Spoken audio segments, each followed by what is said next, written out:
Cylinder એજન્સીઓના પ્રતિનિધિઓ સાથે બેઠક કરી જિલ્લામાં ગેસ પુરવઠાની સ્થિતિની સમીક્ષા કરી હતી.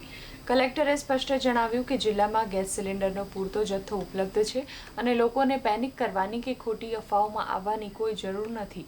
જિલ્લામાં પ્રતિ દિવસ અંદાજે 1800 ઘરેલું ગેસ સિલિન્ડરની જરૂરિયાત રહે છે, જ્યારે હાલ જિલ્લામાં 3500 જેટલો સિલિન્ડરનો સ્ટોક ઉપલબ્ધ છે. છોટાઉદેપુર ખાતે બધા ડિસ્ટ્રીબ્યુટર અને એજન્સીઝની મીટિંગ લેવામાં આવી હતી.